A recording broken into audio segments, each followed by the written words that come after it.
Шаш уыстап түседі. Шаш түсуін қалай тоқтатамыз? Қандай витамин ішу керек? Бұл сұрақтардың жауабын білу үшін видеоны соңына дейін қара. Мен Ибрагимова Севара, балалар және ересектердің эндокринолог, терапевт және нутрициолог дәрігермін. Маған консультацияға шашым уыстап түседі деп шағымданып келетін пациенттер өте көп. Әрине, біз бұл жағдайда бірінші шаш түсу себебін анықтауымыз керек. Қалыпты жағдайда шаш күнделікті түседі, бірақ өте көп уыстап түсу, ол әрине ол патологиялық жағдай. Шаш түсуінің жиі себептері біріншісі витаминдер жеткіліксіздігі, темір, В тобы витаминдері, витамин Д жеткіліксіздігі. Екіншісі қалқанша без гормондары, жыныс гормондары, яғни гормоналды өзгерістер. Үшіншісі стресс, төртіншісі аутоиммунды аурулар, бесіншісі шашқа дұрыс күтім жасамаудан болады. Енді осы себептерге толығырақ тоқталып кетсек. Біріншісі витаминдер дефициті. Әсіресе темір, В9, В12, жалпы белок деңгейінің төмен болуы, витамин Д дефициті. Организмге темір жетпеген кезде әрбір клеткаға оттегі кислород жетпейді. Нәтижесінде шаш түседі. Витамин Д деңгейінің төмен болуының белгілері ол терінің құрғауы, шаштың түсуі, шаршағыштық, сондай белгілер бар. Әрине біз бұл жағдайда міндетті түрде анализ тапсыру керекпіз. Анемияны анықтау үшін жалпы қан анализін тапсырған кезде ферритин, сыворотное железо, жалпы белок, витамин В12, фолиевая кислотаға қосып тапсыру керек. Себебі анализдегі гемоглобинге қарап менде анемия жоқ деп айта алмайсыз.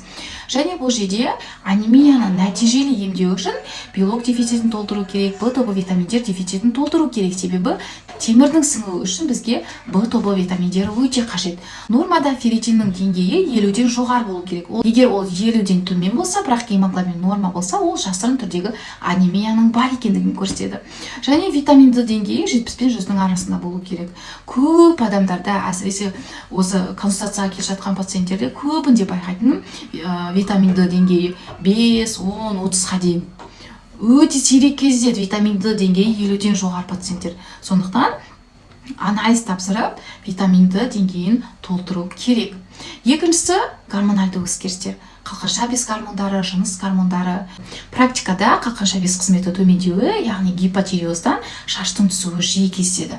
Шашым уыстап түседі деп шағымданып келетін пациенттердің анализін қалқанша без гормонын тексерген кезде қалқанша без гормондары аз болады. Өткенде менде бір пациент болды, сол туралы айтып кетейін. Шашы уыстап түскен, терісі құрғақ, шаршағыштық мазалайды, іш қату мазалайды. Шашы уыстап түскеннен кейін енді таз болып қалудан қорқып, шаш түсуін емдейтін трихолог маманға барады. Трихолог маман тапсыру керек анализдер тізімін береді. Сол кезде анализде темір, витамин Д дефициті және қалқанша без қызметінің төмен екені анықталады.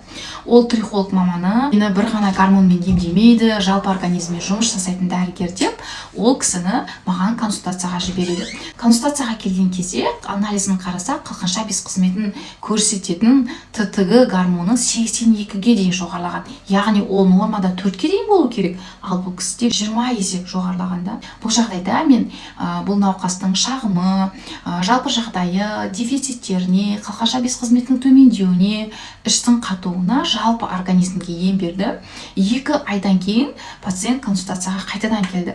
Сол кезде пациентте керемет өзгеріс болды. Анализде ТТГ деңгейі төмендеді және жалпы жағдай өзгерді. Шаштың түсуі тоқтады, бұрынғыдай шаршап жүрмейді, терісі құрғақ емес, іш қатуы мазаламайды. Қазір уже үлкен дәретке күнделікті барады. Қалқанша без қызметі төмендегенде қалқанша бесі жеткілікті түрде гормон бөлмейді.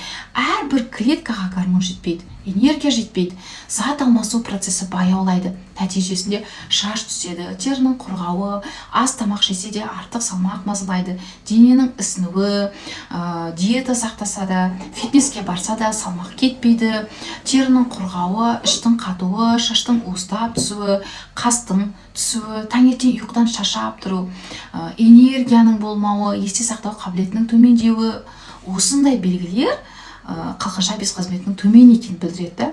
Бірақ өкінішке орай көп адамдар, әсіресе әйел адамдар бұл белгілерді норма деп қабылдайды. Бұл белгілерге үйреніп қалған, уақытылы дәрігерге бармайды.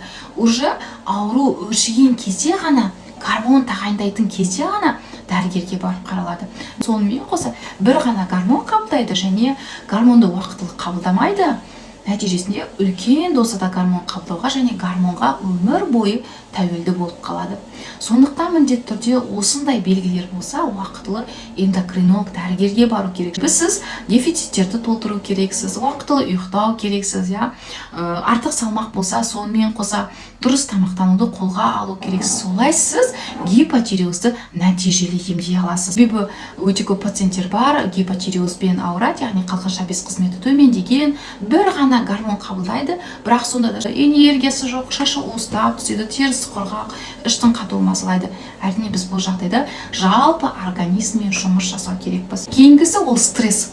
Стресс кезінде қанда кортизол деңгейі жоғарылайды, және стресс аутоиммунды аурулардың өршуіне алып келеді. Практикада оны да кездестіремін. Сондықтан өмір бойы гормонға тәуелді болмау үшін міндетті түрде осындай белгілер болса уақытылы қалқанша без гормондарын тексеру керек. Қалқанша без қызметін тексеру үшін тапсыру керек анализдер тізімі жазылған чек-лист бар. Чек-листті алу үшін төменге ссылка қалдырамын. Ссылканы басып чек-листті алсаңыз болады.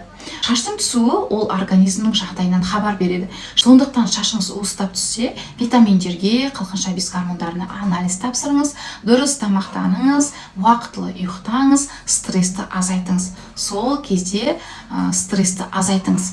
Анализдер тапсырып, анализде себебін анықтап, себебіне қарай емдеген дұрыс. Мен Ибрагимова Севара, балалар және ересектердің эндокринолог дәрігері, нутрициолог және терапевт дәрігерімін. Каналда пайдалы ақпараттарды өткізіп алмау үшін каналға тіркелуді ұмытпаңыз, және шашы түсіп жүрген таныстарыңызбен бұл видеоны бөлісуді ұмытпаңыз.